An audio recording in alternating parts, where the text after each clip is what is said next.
It is 6:45. This is NPR Illinois. Joining us this morning, Congresswoman Nikki Budzinski. And we've heard the news this morning that, the steel tariffs at 50% are going into effect for virtually all trading Mhm. partners. How are these on again, off again tariffs impacting our relationships with our foreign partners?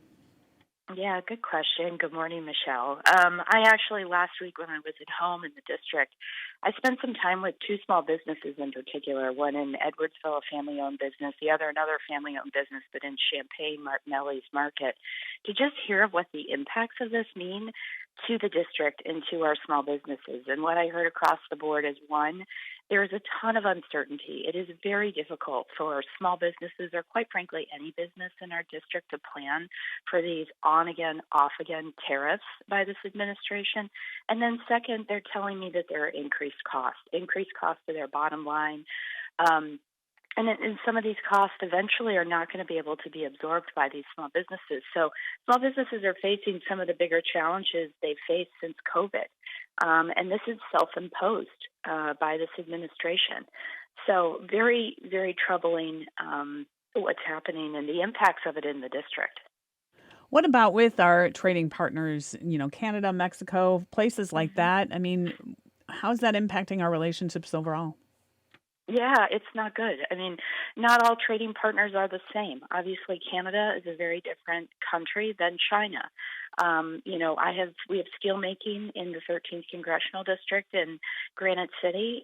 So some of these steel tariffs, if they're done selectively, if they're done to actually incentivize steel manufacturing in the United States, that's not all bad. But when you look at a country like Canada, where we have a very clear beneficial import and export relationship, where the trade balance, which you often hear about, is actually something that is beneficial to business, something that's beneficial to our farmers. For example, we import from Canada a lot of potash, which is something that our farmers really rely on to help keep input prices down.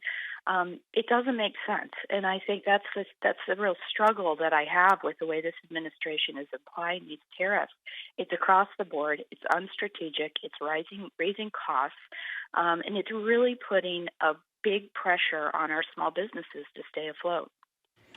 The domestic policy bill made it through the House. What does that look like? It seems like some folks don't even know some of the things that were in it. Yeah, I wish I had better news this morning. It's very deeply troubling, Michelle. I mean, on two fronts in particular, and I've been visiting with a number of our community health centers. I have 46 in the 13th congressional district of what these cuts to Medicaid, in total, about $880 billion.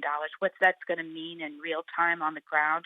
What we know is that almost 22,000 people in the 13th congressional district alone could potentially lose their access to Medicaid.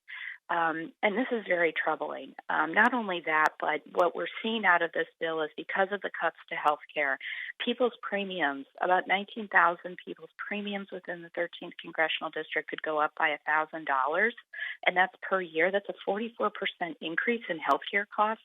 I mean, this is infuriating because this is exactly what this administration said that they were not going to do. When they got into office, they were going to lower costs. What you're seeing, healthcare, which was one of the biggest price items for any family. Those costs going up is ridiculous and it's self-imposed.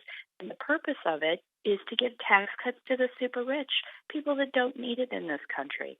So I'm really hoping that as this bill did pass the House overwhelmingly, not a single Democrat voted for it. It goes to the Senate.